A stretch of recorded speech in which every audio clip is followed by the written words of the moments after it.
Oh, wow, hello. This should be an interesting video, and clearly my hair is very interesting right now. There's something about the angle. This is a lesson. This is another video in which I'm hoping to give you an eureka moment. I tried to do that when I tried to debunk every bit of content. Okay, representational theory of mind. We can disregard the internalism debate, the monism, dualism, pluralism. We can just discount all those debates because it's the dominant understanding of how it is we naturally represent, which is to like Aristotle was getting at, extract something of the form of what we perceive in ourselves as that same form. So we don't have to be the thing. We don't have to be a cat to understand a cat. And a cat doesn't have to be us to understand its catness or our usness. I mean, isn't this the genius? Dogs are easy. Dogs are so easy. Because we've essentially turned them into helpless children. We're not helping dogs. We taken wolves, and we turned them into wolf children, human wolf children. It's not bad or good. Yeah, it's late. I'm just a mess right now. You can watch my videos and judge my moment to moment state all you want, but you don't know what is going on in the background. And so today, I had to do something today that I wanted to be a moment of me overcoming, like getting the help I need. I don't know if that's what's going to happen or not, but it's exhausting. And then I had to ride my bike home in another one of these sort of 80-kilometer winds with a gear that's too big, to hold on to my bike handlebars anymore. So I'm riding and walking and riding and walking, and by the time I get home, I'm exhausted. And then and what is it now? It's late, and I'm just exhausted, and I'm well into my chocolate milk and vodka. But I'm going to read this thing because I tried to. I'm not against anything anybody believes outside the context of what they can argue for reasonably, and what they might have evidence for. Because I think I tried to make it clear, even my Trojan horsing of certain classical background premising, and I tried to show you that just no background. There's a regressive backgrounds. People worry about the regressive foregrounds. This is the thing about the problem of dualism, was this problem of a homunculus, right? This idea that the way Cartesian thinking ended up with is you got there's a theater in the mind that's completely disconnected and separate from any kind of mechanistic thing, because it's a soul, right? It's your soul is an idea that God imposes on you to teach you some kind of lesson, but he or it or she never tells you what yeah, This is the problem with faith. Faith never tells you what the end game is, but it's always assured that you're aiming for something transcendent. I don't know how to aim for things if I don't understand what the goal is and what the value is, so I can understand why I might be motivated to do that. So it's just, I don't know. Maybe I'm gonna get some help. It's really hard to trust and hope anymore. It's become this is where a lot of people end up.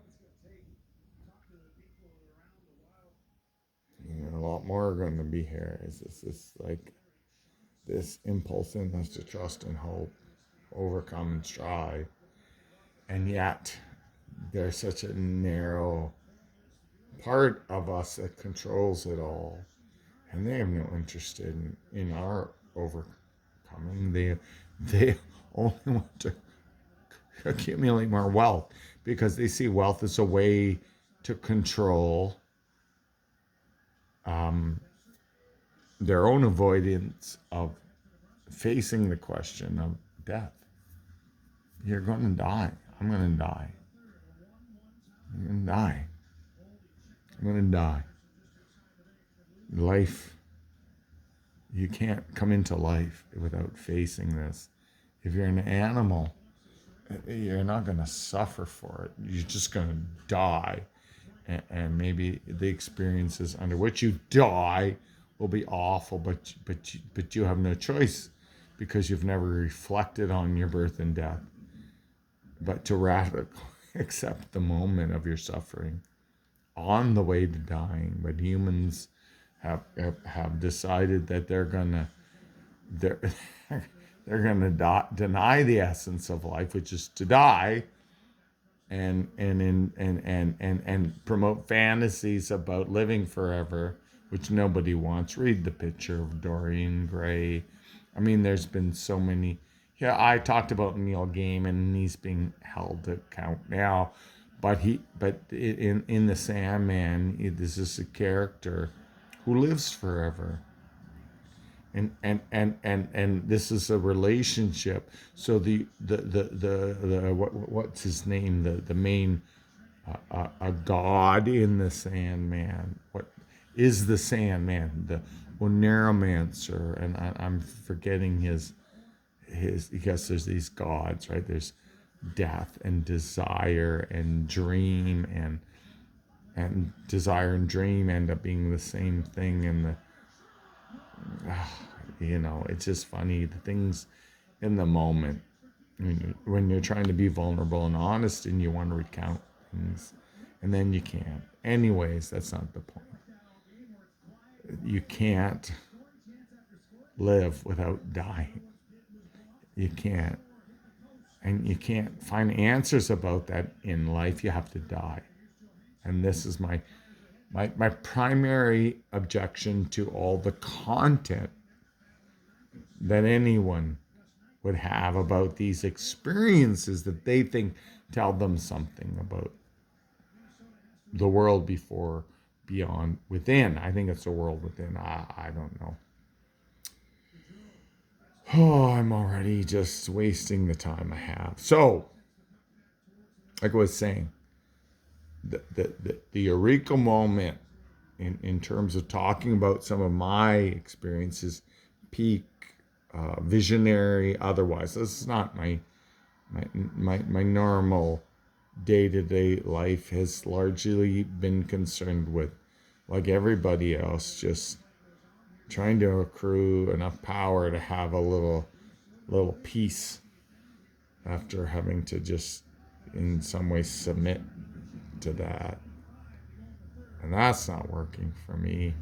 You go one way, you submit, and then you try to overcome, and you submit, and then you try, and the whole thing just seems like it's like a good place. It's all designed to look like heaven, but be hell. So this is the eureka moment for you, because I'll have more to say about why we're all lost in representations, which is largely because we can't distinguish between facts, material facts, slightly less to essentially non-arbitrary, because life can't exist normatively at all if some of those norms aren't entirely non-arbitrary. But that doesn't mean the facts, right? There's always a division, right? There's an excluded middle. Like I'm trying to defend between perceptual belief in terms of making existent claims and this other thing we fall over to, and that we can't explain this Necker cube, because I think perception and conception are the same thing. They're just I'm going to forget this. It's a naturalistic thing. It's an evolved thing. So inherent to the possibility of perception is the inevitability of conception, but inherent to the possibility of perception is the inherent possibility of the pre-perceptual realm, this level down quantum holism. I think matter is the only thing matter can never be properly referred to, right? So, I don't know. It's so frustrating when you want to mean things that seem so obvious to you, and your audience is disinclined to think that you might know more than they do, or have an insight that they lack. And people are hungry for meaning, purpose, and yet they're continually sold is a lie about consuming false wants as if those are needs. God, just preaching to the converted. So, but I'm going to blow your mind again today, and in this analysis, I have more work to do. Like I said, I'm doing a query response with my own work, so it's not surprising that I bring my own preconceptions about my work to my work, thinking I can extract certain content, only to find that no, that's not what I did. And so this is just, to me, the core problem. Just like I said, this problem that you think light, it's day and it's night, the flip flop, but it's not a flip flop, because that's the manifest statement. But the scientific image already shows us that we're hallucinating. I don't know no better word for that, because it's not like you're hallucinating something that other people don't see, but you're hallucinating something that everybody agrees is real, existing, and has being. But the sun doesn't rise and set at all, and what happens is the earth just keeps rotating, such that your failure to understand the wider context in which these phenomena occur would have you and the language you found as these primates struggling to overcome other things that are trying to kill you be reduced to these façons de parler. But this whole thing about us being lost in representations is about trying to get you to understand that the collective needs to step out of those façons de parler and step into something minimalist and skeptical, like I'm trying to defend here, and not be lost in representations, to not mistake the noise cat or the no cat. Now I don't know if it's gonna go cat. I'm doing it right here. The inscription, or the whatever it is, right? Starts with pointing at a cat, but then in sign language, because I've been careless here in denigrating and excluding another equivalent language, which is sign language. So I don't know how they say cat in sign language, but I'm going to look it up afterwards. So But none of those things are a cat. And referring to a cat and thinking about a cat, it has maybe way less to do with what the essence of cat is than most think. Like it's just like three isn't that symbol arbitrary by which we would represent it, such to universalize it and apply it in this unreasonable effectiveness, Wigner. I don't know. You just you gotta get this about language. It's gonna lead you astray if you attach to its arbitrariness in use as revealing its essence. So this is the thing. So I talked about facts, and then last time I realized I didn't address them well. The bionorms, because I need to talk about the norms of biology that are way less arbitrary. Like, I mean, to the point that they're facts. There's certain facts about the genome, the universal to life genome, to the metabolic insistence of cells that are so tiny and so old, whether they exist or not, that we might not be able to directly observe them at all yet, but that everything that we are is a consequence of their efforts to integrate and construct over scale, which I can't help but seeing as some kind of random walk, law of large number, telos.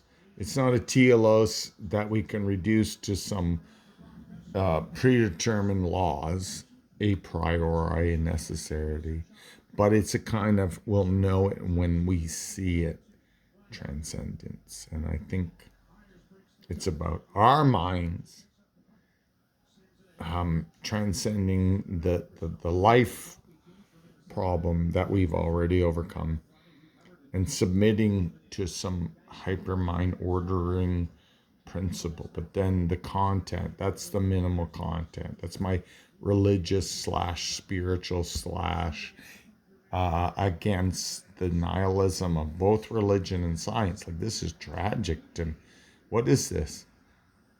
Religion, as many will defend, is the only reliable source of morality we have, and then now, of course, that's all being deconstructed. And I'm riddle on Nietzsche, but he's a problematic person, but I think his critiques were appropriate, right? So this is the thing.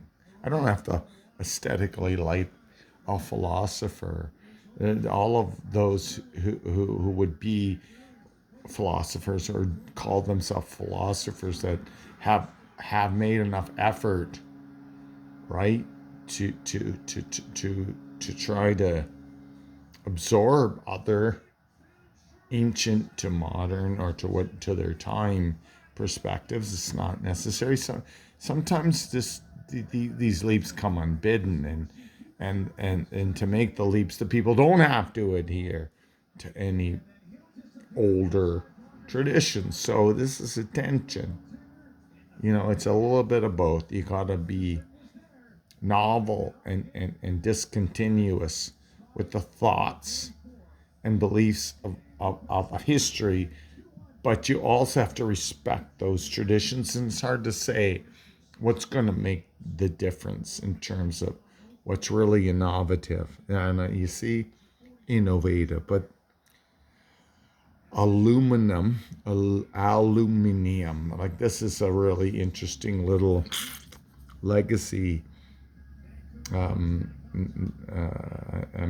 semantic ambiguity is talked about but never resolved. Just shows you that it's miraculous that we can coin the names of things such that intersubjectively the bulk of people agree to those uses, right? And this is the whole thing I'm getting at with this.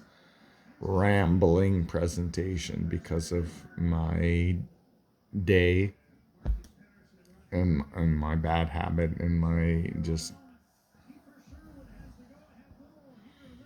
hair. It's because of my hair.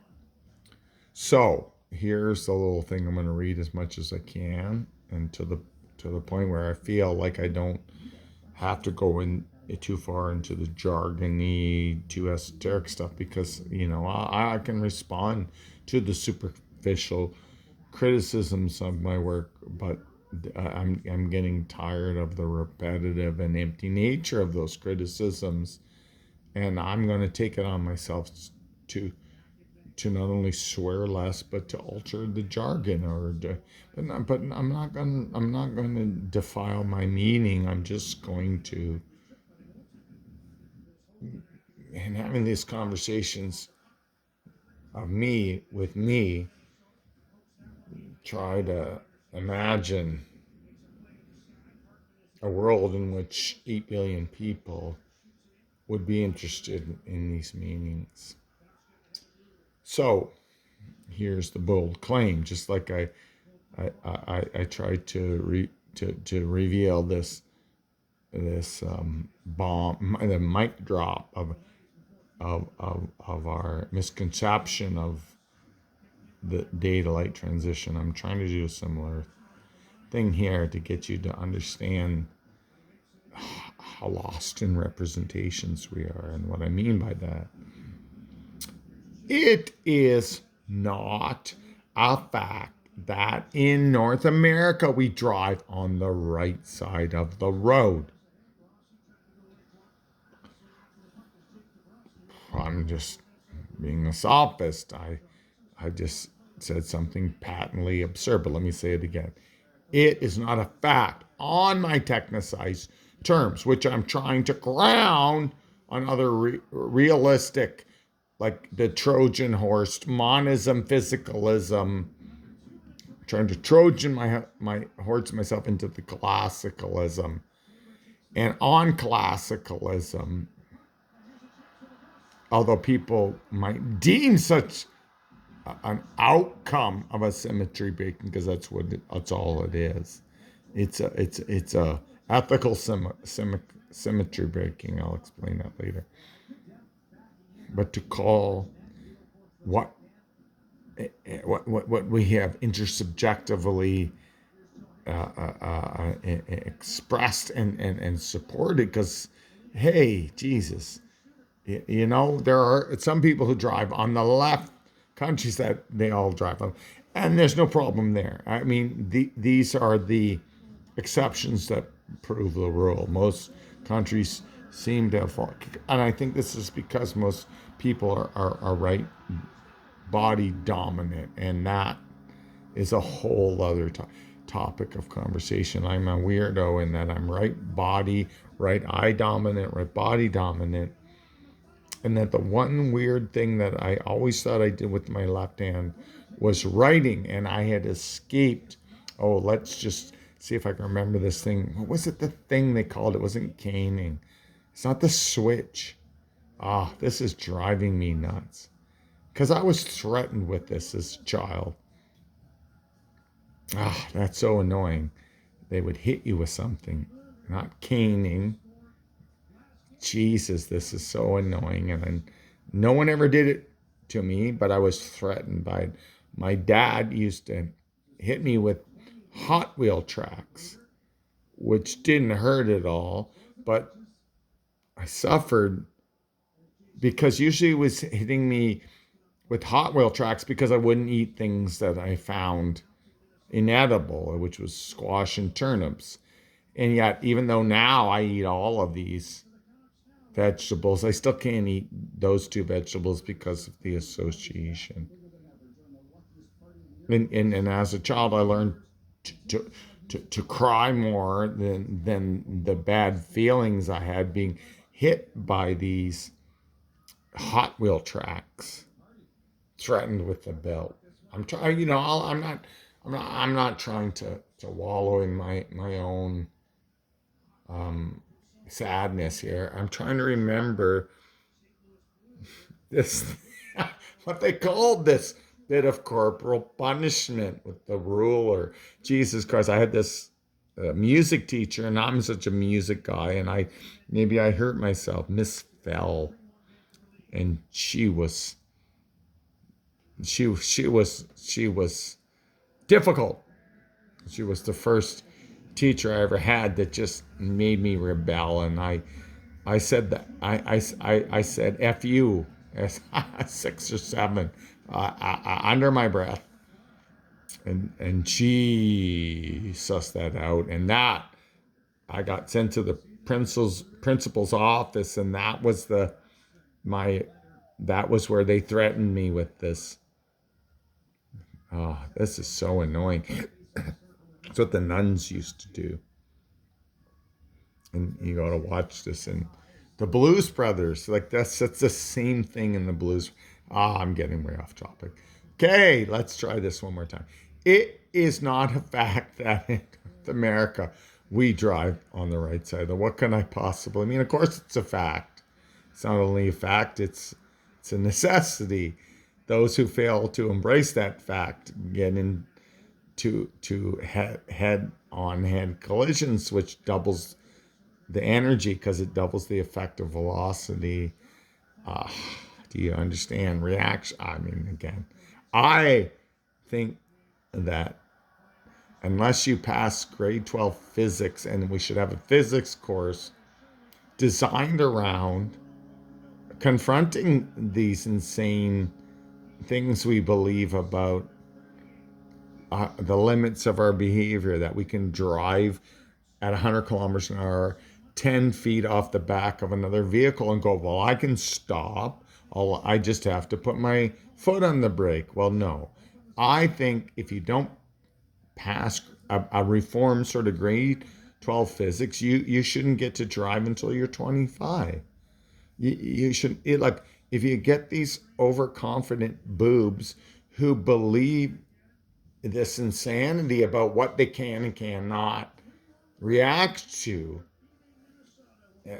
in the complete absence of any understanding about reaction time and the limits of physics, like Jesus. Now I'm never going to get this video done tonight, but you have these experiences. This ride I used to do, this 50K ride, it was a group ride, but boy, it turned into an informal race, to the point that people who were actually competitive cyclists would come and do this ride just as a fun break. They wanted to compete, but they didn't want to compete in the terms, the harder terms of whatever they're obligated to. So one time I'm in this pack, and we would go along the ocean, and anybody who understands how club racing goes, each race has an ebb and flow. There are good, racing isn't about all out speed, it's about tactical speed. People are going to attack in places where they know other riders are vulnerable, and what you need to do is hang on and hope you can get to the end. So this is in the warm-up phase of this ride. Everybody's still together. We're coming up to this really steep hill, and the separating is going to begin, but it's early. So I'm riding in this group, and then somebody goes to put their water bottle back in the cage, and they missed. And I'm watching all this. I'm watching it in my memory right now. I've told you about my house in Oakville. You want to test me? I'll guide you through that house, unless they've altered it in radical ways. I can talk about the street and the area. I can talk about things that existed that don't exist there, and what they've been replaced with, right? And like a pizza store that became a yogurt store, an infamous bar called the Riverside that is now a bunch of condos, and these creeks, right? The 18th, the 16th, and I don't know. I'm going to get this wrong, but in the same way, And now I forgot. And I'm just, this is what's happening to me more and more. I don't know. And now I can't read this. It's just pointless. I just can't seem to get to the point, so I'm going to just do that. It is not a fact. Drive on the right side of the road. It's just not. It's a norm. I'm going to tell you more about that. As mentioned earlier, this is a norm we derive in an outside-in way as opposed to, say, body or object taboos. Oh, that's a good tie-in. So our decision as to what side of the road we need to decide on is not derived like our treatment of waste from these body taboos. It arises at a much higher level in culture. Consider the anecdotal story of a friend of mine with OCD. Oh, this is interesting. I'm going to read this. I don't remember this. When he was, that's Ed. Okay. When he was about 6 years old, he started this is what he told me. He started spontaneously taking guest shoes. Like people come over to his house, right? I can't recreate this properly. I'm telling the story, in what's meant to be a PhD thesis that I just wrote while I was trying to, fix myself with this massive endocrine failure and lost all my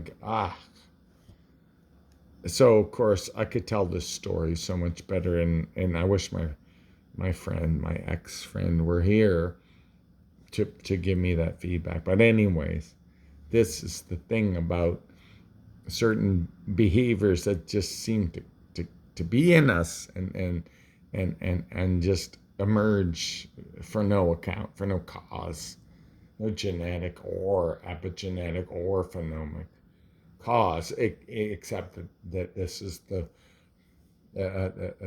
phenotypic, not phenomic, phenotypic result is I'm describing is about my friend. So he told me how people come over to the house, and so the guests would come in and they would leave their shoes in the front hall, and he would go and he would take them and he would throw them in the garbage. And the way he told me this story was, it wasn't just that he would throw their shoes in the garbage. He would label them. He would coin them as dirt.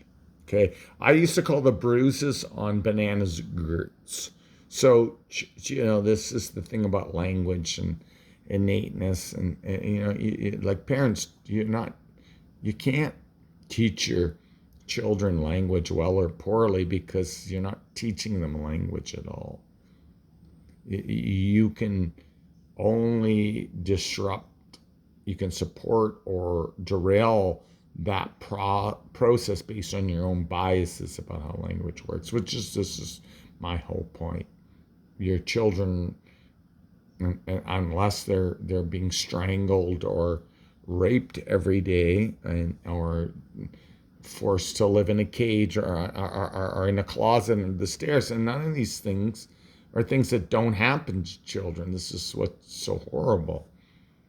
And I would hope my work would help us to stop bearing these cruelties that we do, as much by understanding that we had no choice but to do them, right? We're in this non-ideal world where the materiality would always undo the ideality, but we don't have to pick sides here either, right? So he would take because he had, I don't know, the smell. He admits he's had anxiety all his life. He's dealt with this fastidiousness, I guess it's called, around dirt. Like, what is this? Cleanliness is next to godliness. And it's just remarkable. Like, I found the word "girt" for The bruises on bananas, which I didn't like. I wouldn't eat a banana if it had gerts on it. And yet no one taught my friend as a child to throw shoes in the garbage from strangers and label them dirt. And it's hilarious and it's tragic and it's human. So,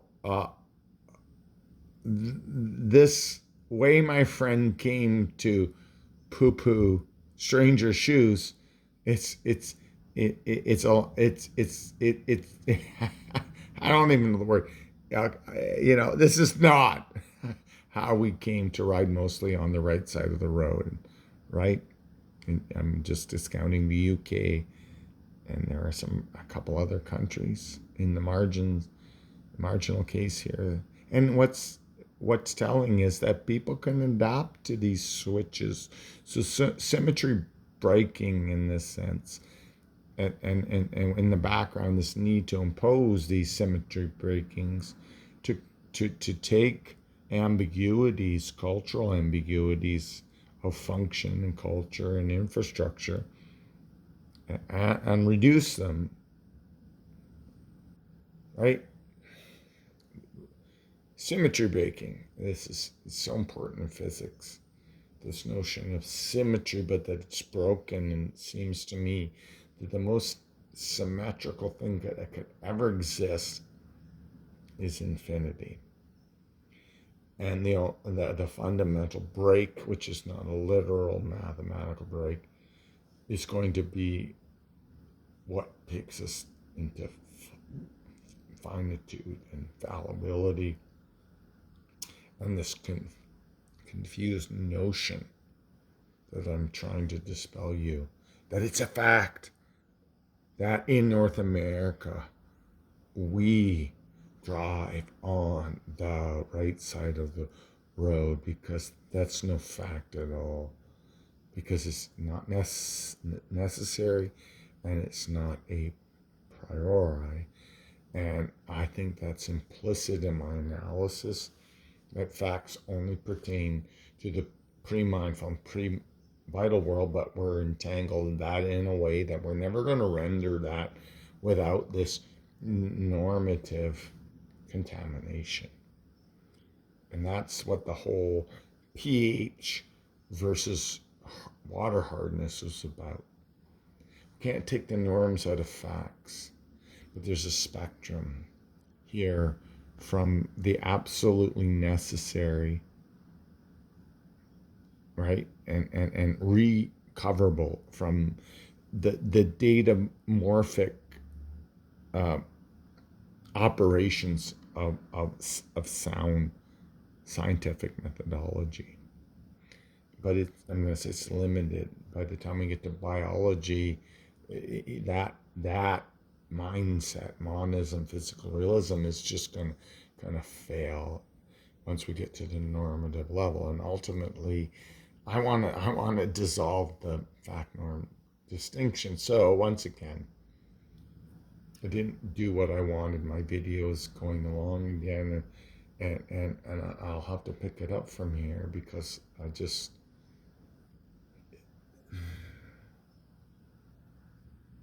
nothing that happened today was a plan.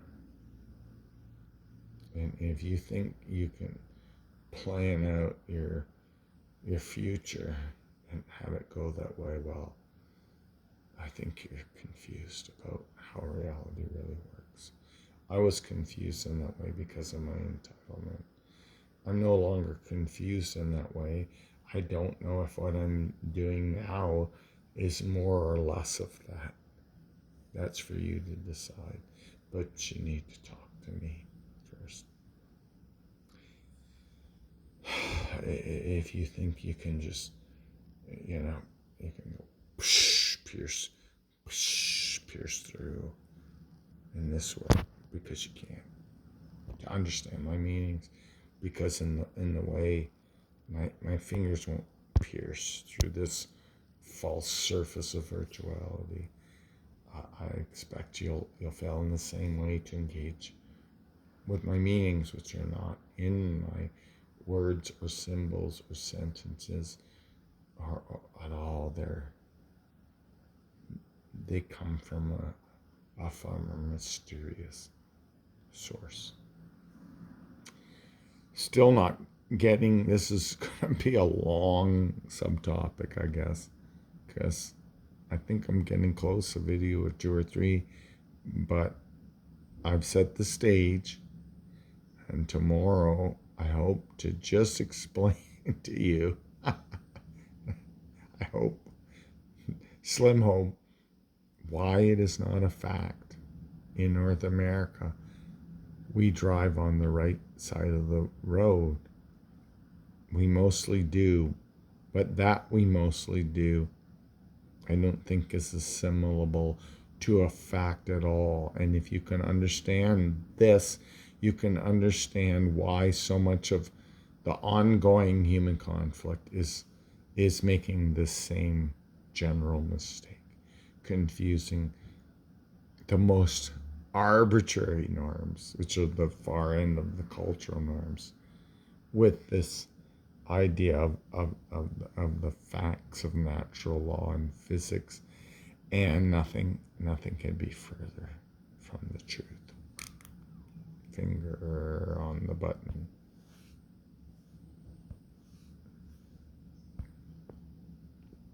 Wow. This is another. Now I got things shown. I just tried to stop the video. And it's like George Costanza. I'm out of here, and my moment was ruined because I tried to hit this little tiny stop button, and then this fucking ridiculous nightmare machine thought I was doing something else.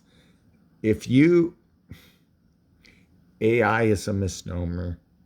If my smartphone is constantly getting my intentions wrong, then even if AI tried to take us over, it would get that wrong too. So here I am again, George Costanza. I'm out of here.